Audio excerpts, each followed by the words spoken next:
Hello everyone, welcome back to my YouTube channel. I am Nandini and I scored 96.4% in my class 12 CBSE board examinations of the year 2023, and in the subject of chemistry I had scored 95 out of 100, and in NEET 2024 I had scored 632, and currently I am preparing for NEET 2025. So welcome to my channel. If you are new, so please consider subscribing to my channel. It really motivates me to make further videos, and I can assure you that you won't regret subscribing to my channel, and I'll post NEET related content, board related content, and all the things like that are useful for you. तो इस video में I'll be covering alcohol, phenol, ether till chemical reactions के पहले तक I'll try to cover in 1 hour. ये कुछ 6-7 pages है, and then उसके बाद in the next part I will cover the rest of the portion. ठीक है, तो अगर ऐसे मैं ब्रेक कर देती हूँ तो it's easy for you also to watch the video, and also for me, क्योंकि मुझे एक बार में उतना नहीं बोलना पड़ता. ठीक है, एंड लाइन बाय लाइन हम लोग NCERT पढ़ने वाले हैं इसमें. सो जस्ट मतलब बने रहना लास्ट तक, and obviously you will not regret watching the video. तो बिना further wastage of time let's start. ठीक है, सो alcohol, phenol, ether. Alcohol, phenol, ether are the basic compound for the formation of detergents, antiseptics and fragrances respectively. अच्छा, detergent, antiseptic and fragrance. Alcohol, phenol, ether जो है वो fragrance में, phenol जो है वो एंटीसेप्टिक में, और अल्कोहल जो है वो डिटर्जेंट में. ठीक है, यू हैव लर्न. देखो ये जो इंट्रोडक्टरी पैराग्राफ्स होते हैं वो उतने इंपॉर्टेंट होते नहीं है, ठीक है ना, तो उससे क्वेश्चंस बनते नहीं है ज़्यादा, बट स्टिल ठीक है, लोग पढ़ लेते हैं. You have learned that substitution of one or more hydrogen atom from a hydrocarbon by another atom or a group of atom results in the formation of an entirely new compound having altogether different properties and applications. Correct. Alcohol and phenols are formed when a hydrogen atom in a hydrocarbon, aliphatic and aromatic respectively, is replaced by OH group. ठीक है, these classes of compounds find wide application in industry as well as in day-to-day life. ठीक है, for instance, have you ever noticed the ordinary spirit used for polishing wooden furniture is chiefly a compound containing hydroxyl group ethanol. ठीक है, the sugar we eat, the cotton used for fabrics, the paper we use for writing are all just made of compounds containing OH groups. Just think of life without paper. No notebooks, books, newspapers, currency notes. यहाँ तक तो you will be happy. No paper, no notebook, no books, no newspaper, तो happy. But currency notes, checks, certificates, etc. The magazines carrying beautiful photographs and interesting stories would disappear from our life. It would have been really a different world. Indeed, an alcohol contain one or more hydroxyl groups directly attached to carbon atom of an aliphatic system, while a phenol contains OH group directly attached to a carbon atom of an aromatic system. ठीक है, the substitution of a hydrogen atom in a hydrocarbon by an alkoxy or aryloxy group which yields another class of compound known as ether. ether क्या होता है? ether ऐसा होता है. ठीक है, this is ether. And what is ester? Ester is this one. This is ester and this is ether. ठीक है, बहुत confusion होता है बच्चों को इसमें. तो this is ester जो कि एक कार्बोनिल कंपाउंड है, और ये है ether. ठीक है, for example ये dimethyl ether. You may also visualize ether as compounds formed by substituting hydrogen atom of hydroxyl group of an alcohol or phenol by an alkyl or aryl group. तो वही बोल रहा है कि अगर ROH है, इस H को सब्सटीट्यूट कर देंगे R से, तो ये बन जाएगा ईथर. तो यही ये बोलना चाह रहा है. ठीक है, substituting the hydrogen atom of hydroxyl group of an alcohol or phenol by an alkyl या aryl group. In this unit we shall discuss the chemistry of 3 classes of compounds, namely alcohol, phenol and ether. ठीक है, classification. The classification of compound make this study systematic and hence simpler. I hope it's visible है ना, visible तो है ना. ठीक है, therefore let us first learn how are alcohol, phenol and ether classified. ठीक है, alcohol, mono, di, tri और polyhydric alcohol. Alcohol and phenol may be classified as mono, di, tri और polyhydric compounds depending on whether they contain 1, 2, 3 or many hydroxyl group respectively in their structure given below. Monohydric में एक OH है, dihydric में 2 OH है, trihydric में 3 OH है, और इसका कॉमन नाम इथिलीन ग्लाइकॉल है. याद करो, इथिलीन ग्लाइकॉल कहाँ यूज होता है? वुल्फ किश्नर रिडक्शन में यूज होता है. पता है, वुल्फ किश्नर रिडक्शन में यूज होता है जहाँ पे अल्केन बन जाता है ना. ठीक है, और ये है ग्लिसरॉल, ट्राईहाइड्रोक्सी प्रोपेन. ये बायोमोलिक्यूल्स में दिया रखा है, अगर क्लास 11th के बायो वाले स्टूडेंट्स हैं तो उनको पता होगा, ऐसे रिलेट करके पढ़ना होता है, ठीक है। Monohydric alcohols may be further classified according to the hybridization of the carbon atom to which the hydroxyl group is attached, ठीक है। एक तो हो गया कि मोनोहाइड्रिक है जिसमें एक OH है। अब वो OH जो है वो एक कार्बन से, मतलब कि कैसे टाइप के कार्बन से अटैच है उसके हिसाब से भी हम लोग करते हैं नेमिंग, ठीक है। Monohydric may be further classified according to the hybridization of the carbon atom to which the hydroxyl group is attached. Carbon containing sp3 OH bond. In this class of alcohol, the OH group is attached to an sp3 hybridized carbon atom of an alkyl group. They are further classified as follows: primary, secondary and tertiary alcohols. In these three types of alcohol, the OH is attached to a primary, secondary and tertiary carbon atom respectively as depicted below. देखो हम लोग carbon की degree कैसे check करते हैं और OH की degree कैसे चेक करते हैं। OH की डिग्री हम लोग देखते हैं कि OH जिस कार्बन से अटैच्ड है वो फर्दर कितने कार्बन से अटैच्ड है, वो उसका डिग्री होता है। OH जिस कार्बन से है वो फर्दर एक कार्बन से है तो एक, OH जिस कार्बन से है वो कार्बन फर्दर दो कार्बन से है तो दो, मतलब सेकेंडरी अल्कोहल। और OH जिस कार्बन से है वो फर्दर कितने कार्बन से अटैच्ड है वो होगा, मतलब ये 3 डिग्री हो जाएगा, ठीक है। अलाइलिक अल्कोहल, अलाइलिक क्या होता है, डबल बॉन्ड के एडजेसेंट पोजीशन को अलाइलिक पोजीशन कहते हैं। In these alcohol the OH is attached to a sp3 hybridized carbon adjacent to the carbon carbon double bond that is to an allylic carbon. For example ये double bond है, इसके adjacent वाले को हम लोग allylic position कहते हैं और यहाँ पे OH अटैच्ड है, ठीक है।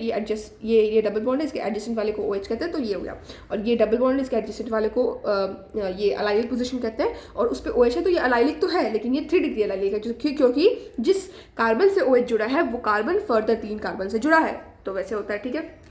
बेंजाइलिक अल्कोहल क्या होता है, in this alcohol the OH group is attached to sp3 hybridized carbon atom next to an aromatic group. For example benzylic position अलग होता है, फिनॉल अलग होता है। फिनॉल में OH डायरेक्ट कार्बन से जुड़ा होता है, ठीक है, लेकिन बेंजाइलिक पोजीशन होता है कि बेंजीन से जुड़ा हुआ कार्बन पे अगर OH जुड़ा है तो उसको हम लोग बेंजाइलिक पोजीशन कहते हैं, ठीक है। अलाइलिक एंड बेंजाइलिक में भी प्राइमरी, सेकेंडरी और टर्शरी, सही बात है, ये टर्शरी है, ये प्राइमरी है, ये अराइलिक है, अराइलिक, ठीक है, सॉरी बेंजाइलिक या अराइलिक जो भी बोलो। अब देखो ये जो कॉमन नेम है ना ये बहुत इंपॉर्टेंट है, मतलब बहुत ज़्यादा, जेई में क्वेश्चंस बहुत आते हैं और नीट में भी। कंपाउंड कंटेनिंग sp2OH कहाँ है, अभी सेकंड देखते हैं। कंपाउंड कंटेनिंग कार्बन जो sp2 हाइब्रिडाइज्ड और OH bond, this alcohol contain OH group bonded to a carbon carbon double bond that is to a vinylic carbon और एन अराइल कार्बन और to an aryl carbon. These alcohol are also known as vinylic alcohol. Vinylic मतलब कि अगर double bond के साथी वाले पे OH जुड़ गया तो उसको विनाइलिक कहते हैं, अगर डबल बॉन्ड के बगल वाले कार्बन पे OH जुड़ा है तो उसको अलाइलिक कहते हैं, और अगर साथ में जुड़ गया तो उसको विनाइलिक कहते हैं। याद रखना, कॉमन नेम इंपॉर्टेंट है। ये है रेजरसिनॉल, ये है हाइड्रोक्विनोन, ठीक है। ये हाइड्रोक्विनोन क्या होता है, जब 2 OH होता है, और रेजरसिनॉल होता है जब मेटा पे होता है OH के रिस्पेक्ट में, ठीक है।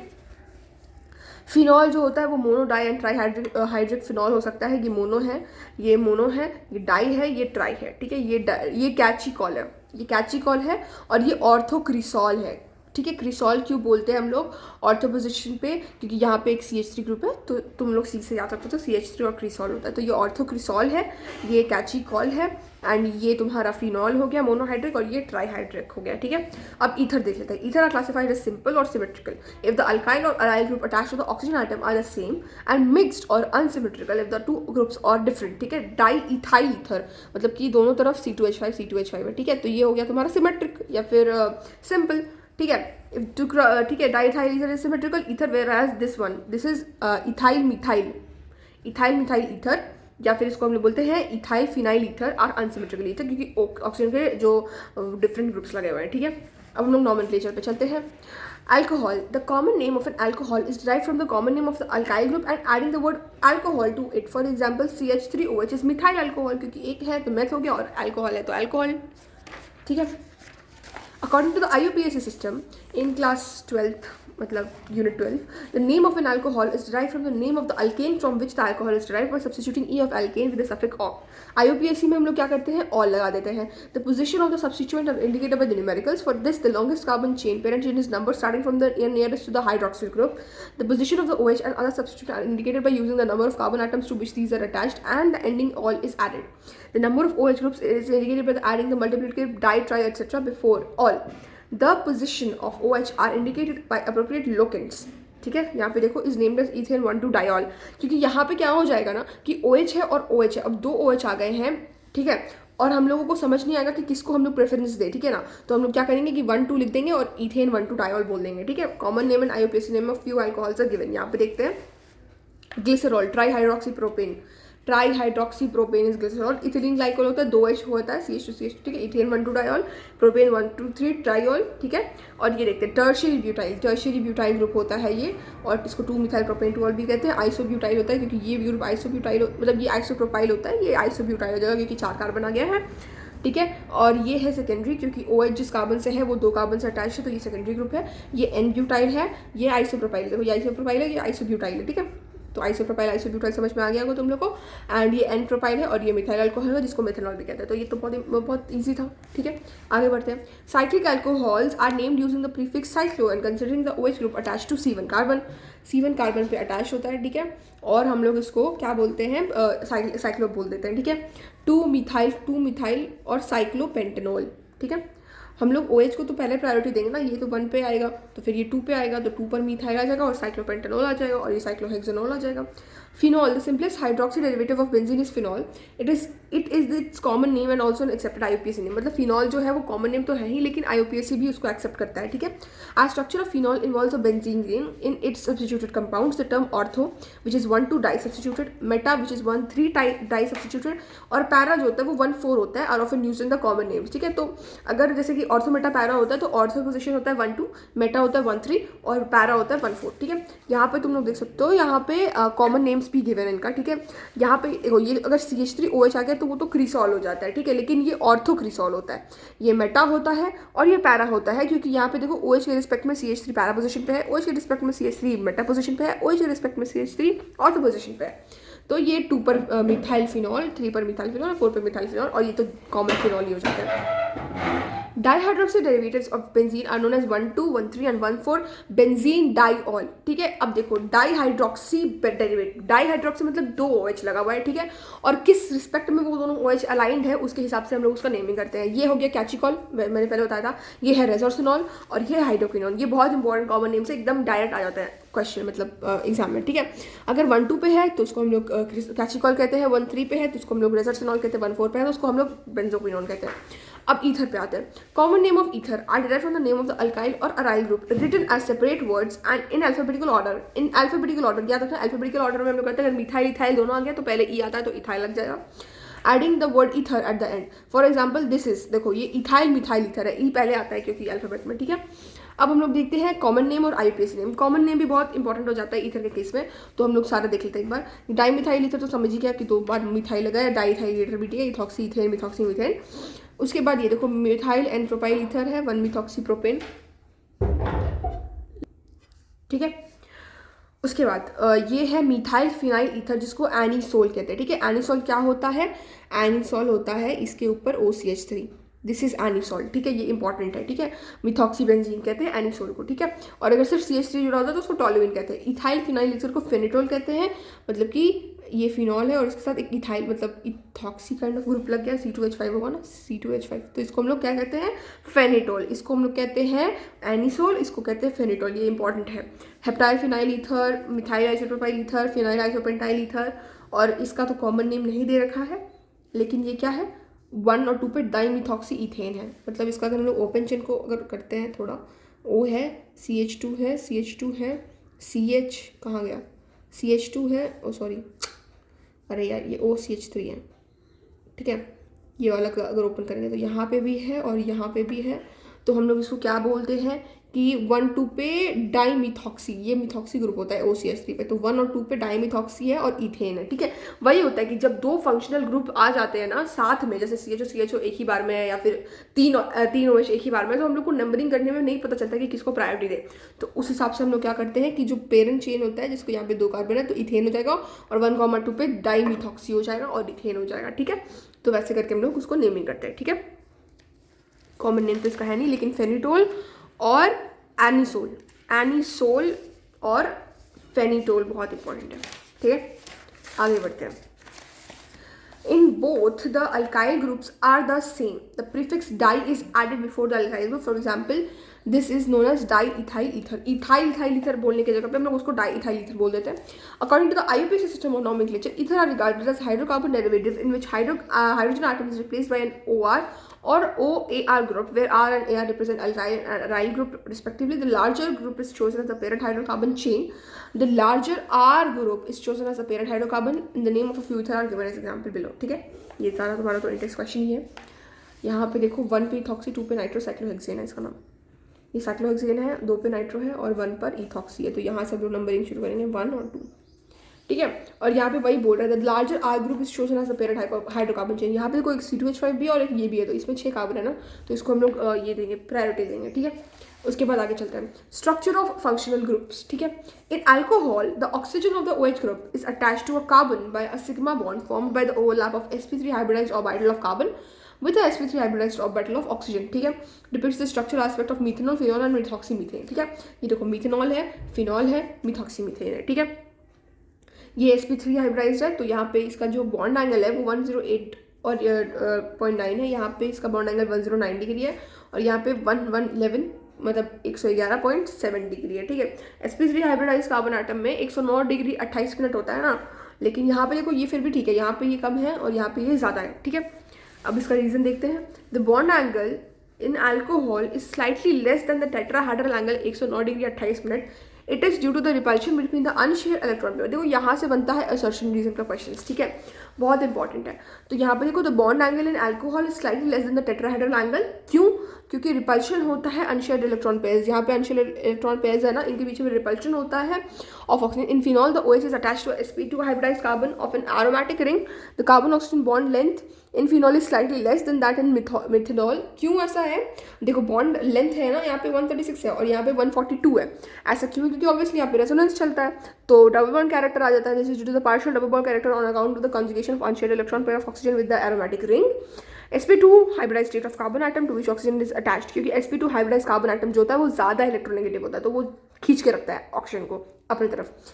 In ether, the 4 electron pairs, that is the 2 bond pairs and 2 lone pair of electron on oxygen are arranged approximately in a tetrahedral arrangement, ठीक है।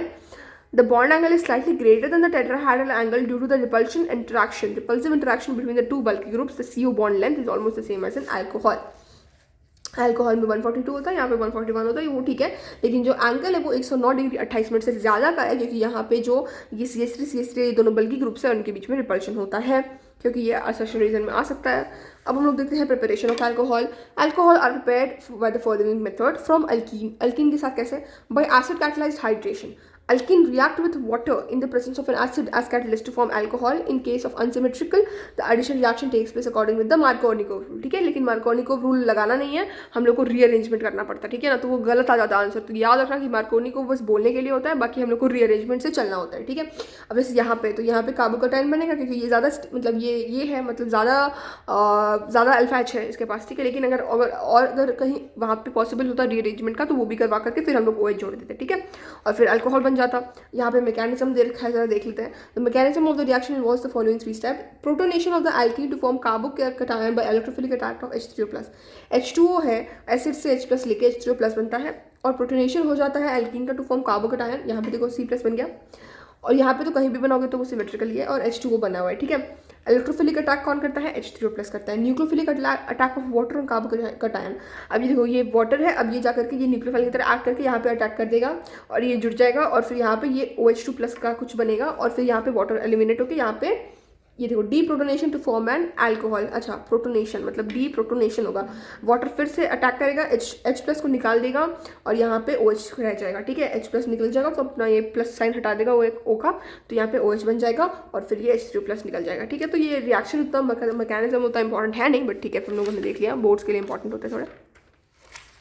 Hydroboration oxidation. हाइड्रोबोरेशन ऑक्सीडेशन का बहुत इंपॉर्टेंट है, तुमको याद होना रिएजेंट, ठीक है। रिएजेंट बहुत इंपॉर्टेंट है। Hydroboration oxidation, diborane which is B2H6 reacts with alkene to give trialkyl borane as addition product. पहले this is oxidized to alcohol by hydrogen peroxide in the presence of aqueous sodium hydroxide, ठीक है। तो यहाँ पे होता है B2H6 in the presence of H2O2 and aqueous sodium hydroxide NaOH। ये है तुम्हारा क्या बोलते हैं हाइड्रोबोरेशन ऑक्सीडेशन का रिएजेंट, ठीक है। और पहले प्रोडक्ट क्या बनता है वो देखो, पहले प्रोडक्ट बनता है try alkyl borane. Try alkyl borane मतलब बोरेन है और ट्राई अल्काइल मतलब 3 अल्काइल ग्रुप है, ठीक है। पहले ये बनता है, उसके बाद उसका हम लोग करते हैं ऑक्सीडाइज टू अल्कोहल, ठीक है। ऑक्सीडाइजिंग एजेंट डालते हैं और फिर वो प्रोपेन 1 ऑल बनाता है। तो बेसिकली हाइड्रोबोरेशन ऑक्सीडेशन में तुम एंटी मार्कोनिकोव के अनुसार से आंसर दे देना, ठीक है। वही उसका डायरेक्ट मेथड होता है कि कैसे आंसर देना, बाकी रिएजेंट तुम लोगों ने देख ही लिया, ठीक है। उसके बाद the addition of borane to the double bond take place in such a manner that the boron atom get attached to the sp2 carbon carrying greater number of hydrogen atoms. यही बोल रहा है कि ये तुम्हारा एंटी मार्कोनिकोव है। The alcohol so form look as if it has been formed with addition of water to the alkene in way possible opposite to the Markovnikov. In this reaction alcohol is obtained in excellent yield. बहुत important है, in this reaction alcohol is obtained in excellent yield. कौन से reaction से? तो hydroboration oxidation which is B2H वाला reaction, ठीक है। From carbonyl compounds, ठीक है। कार्बोनिल कंपाउंड से हम लोग कैसे बना सकते हैं alcohol? Reduction of aldehyde and ketone.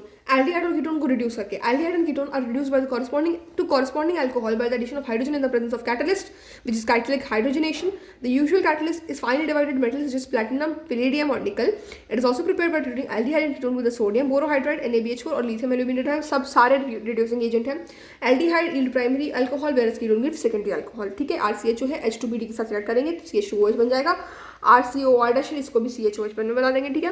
The reduction of carboxylic acids, carboxylic acids को सोडियम बोरोहाइड्राइड रिड्यूस नहीं कर सकता है, ये इंपॉर्टेंट है, ठीक है, ठीक है। कार्बोक्सिलिक एसिड और ईस्टर को भी नहीं करता है, NaBH4 ईस्टर को भी रिड्यूस नहीं करता है, ठीक है। यहाँ पे देखो कार्बोक्सिलिक एसिड और ईस्टर को NaBH4 नहीं रिड्यूस करता है। LH यूज कर सकते हैं हम लोग, ठीक है। Reduction of carboxylic acid are used to primary alcohol in excellent yield by lithium aluminate hydride a strong reducing agent, ठीक है। COOH को CH2OH बना देता है, एकदम प्राइमरी में ये रिड्यूस कर देता है। However LiLH4 is expensive reagent, ठीक है, एक्सपेंसिव होता है and therefore used for preparing special chemicals only, ठीक है। कमर्शियली क्या होता है? Acids are reduced to alcohol by converting them to the ester को करते हैं कन्वर्ट, ठीक है। Followed by the reduction using hydrogen in the presence of catalyst catalytic hydrogenation. मतलब कि हम लोग क्या करते हैं कि अगर हम लोग को एसिड, देखो यहाँ पे क्या बोल रहे हैं कि एसिड से अगर हम लोग को अल्कोहल बनाना है तो LAH तो बहुत एक्सपेंसिव है, तो हम लोग क्या करेंगे कि एसिड से ईस्टर बनाएंगे पहले। तो तुम लोग को पता ही है कि ईस्टर कैसे बनता है, अल्कोहल के साथ रिटर्न करने से बन जाता है। ये देखो RCOOH है और यहाँ पे OH है और R' है, ठीक है। यहाँ से OH और यहाँ से H, तो H2 एलिमिनेट हो जाएगा, मतलब एसिड का OH और अल्कोहल का H2 एलिमिनेट हो जाएगा और ये बन जाएगा ईस्टर, ठीक है। अब ये ईस्टर को क्या करना है, हम लोग को रिड्यूस कर देना है, H2 कैटलिस्ट यूज करेंगे तो ये RCH2OH बन जाएगा और R' बन जाएगा। यहाँ से तोड़ देना है, H इसको दे देना है और इसको यहाँ पे COOH, मतलब हाँ यहाँ पे भी H मान के चलो, मतलब समझ जाना कि इधर से CH2OH बनता है और इधर से R' बन जाता है, ठीक है। बाकी तो इसमें दिया नहीं है मैकेनिज्म, तो हम लोग भी उसमें नहीं पढ़ेंगे। फ्रॉम ग्रिग्नार्ड रिएजेंट, देखो alcohol are produced by the reaction of Grignard reagent with aldehyde and ketone. The first step of the reaction is the nucleophilic addition of Grignard reagent to the carbonyl group to form an adduct. Adduct बनता है, ठीक है, adduct बनता है, ये adduct है। Hydrolysis of the adduct yields an alcohol, ठीक है।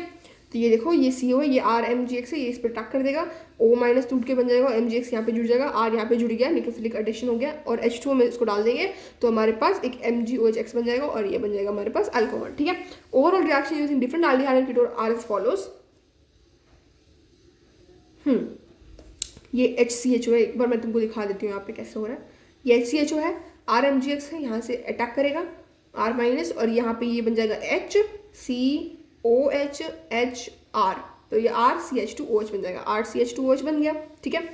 पहले ये अडक्ट बनता है, उसमें वाटर डाल देते हैं तो ये बन जाता है, ठीक है। अब इसे यहाँ मान लो ये वाला रिएक्शन देख लीजिए, ठीक है। तो ये हो गया RC+O, इसको रिएक्ट करेंगे तो R-MgX है, तो ये यहाँ से अटैक करेगा तो यहाँ पे 3 डिग्री अल्कोहल मेरे को बनते हुए दिख रहा है, ठीक है। R'-OH, ठीक है, दिख ही रहा है तुम लोग को।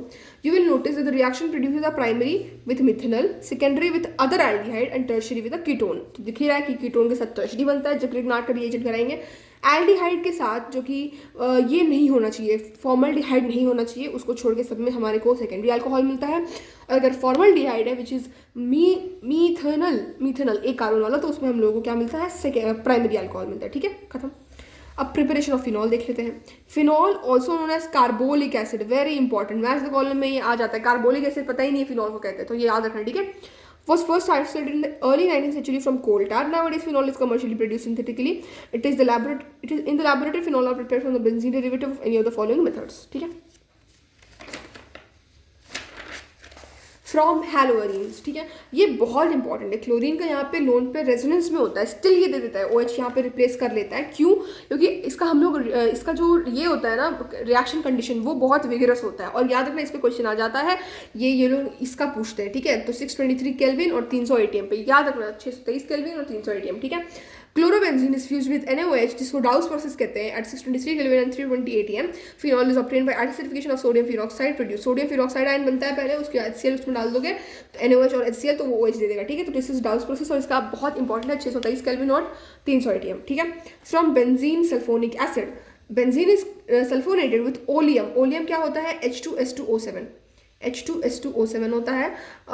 And benzene sulphonic acid so formed is converted to sodium phenoxide on heating with molten sodium hydroxide acidification of the sodium salt give phenol. ठीक है, तो पहले हम लोग ओलियम के साथ ट्रीट करेंगे. यहाँ पे इलेक्ट्रोफाइल होता है SO3, लेकिन जुड़ता है SO3H. अब इसको NaOH और H के साथ ट्रीट करेंगे तो ये OH देता है. ठीक है ना, पहले हम लोग के पास बेंजीन सल्फोनिक एसिड बनता है.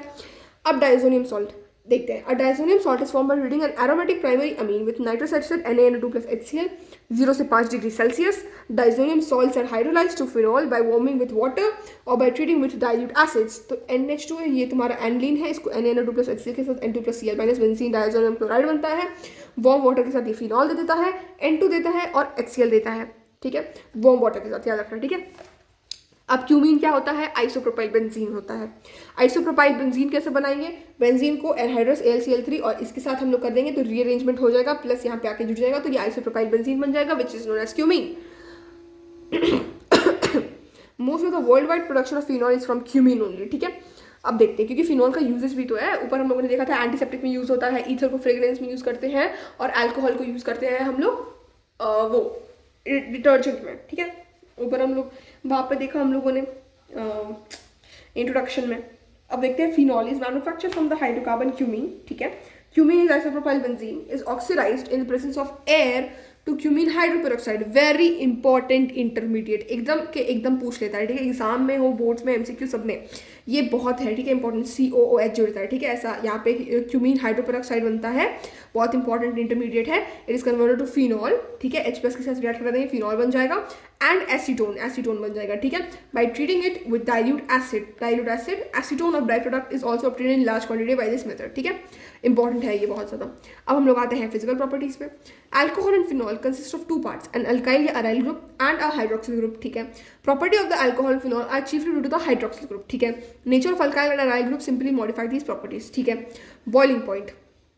Boiling point of alcohol and phenol increase with increase in the number of carbon atom because increase in van der Waals forces. In alcohol, the boiling point decrease with increase of branching in the carbon chain. Obviously, branching बढ़ने से van der Waal घटता है तो boiling point भी घट जाएगा. ठीक है, because of decrease in the van der Waals forces with decrease in the surface area. तो OH group in alcohol and phenol is involved in intermolecular hydrogen bonding. शोर में इंटर होता है, इंट्रा नहीं होता है.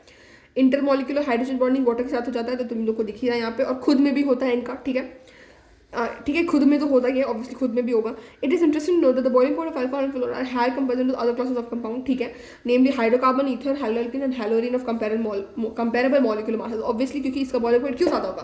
क्योंकि इसमें हाइड्रोजन बॉन्डिंग है. Ethanol and propane have the comparison molecular masses but the boiling point of differ widely.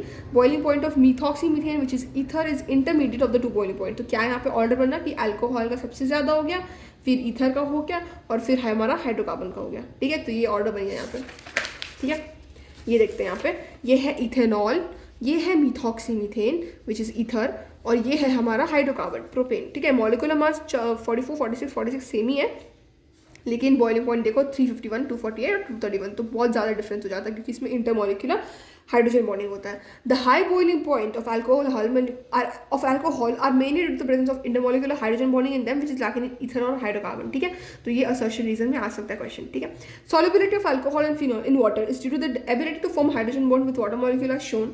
Solubility decrease करता है with increase in size of alkyl या अराइल हाइड्रोफोबिक ग्रुप्स. देखो, हमेशा सॉल्युबिलिटी जो है ना वो ईथर के केस में, कार्बोक्सिलिक एसिड के केस में, अल्कोहल के केस में डिक्रीज करेगा अगर हमारा जो पेरेंट हाइड्रोकार्बन चेन है उसका में कार्बन एटम्स बढ़ते जाएगा. ठीक है, तो उससे बॉइलिंग पॉइंट तो इंक्रीज करेगा. ठीक है, बॉइलिंग पॉइंट तो इंक्रीज करेगा कार्बन एटम बढ़ने से, लेकिन हमारे पास जो ये है क्या बोलते हैं सॉल्युबिलिटी वो डिक्रीज कर जाता है, क्योंकि हाइड्रोफोबिक पार्ट बढ़ जा रहा है ना। Several of the lower molecular mass alcohol are miscible with water in all proportion. ठीक है, अब हम लोग केमिकल रिएक्शंस देखेंगे अगले वीडियो में। तो आई होप कि अब मैं थोड़ा समझ रही हूँ कि मुझे कैसे वीडियो शूट करना है एंड कैसे बनाना है। तो आई होप कि ये तुम लोग के लिए यूजफुल हो, एंड अगर यूजफुल लगे तो please subscribe to the channel, like the video, share the video and comment. मेरे को बहुत मोटिवेशन मिलता है उससे, and I bring the next part as soon as possible. ठीक है, एनसीईआरटी लाइन टू लाइन हम लोग रीड कर रहे हैं, इससे बाहर तो आना नहीं है क्वेश्चंस, तो ये बहुत हेल्पफुल हो जाएगा। ठीक है, तो मिलते हैं फिर, तब तक के लिए पढ़ते रहो एंड ऑल द बेस्ट। ठीक है, मिलते हैं।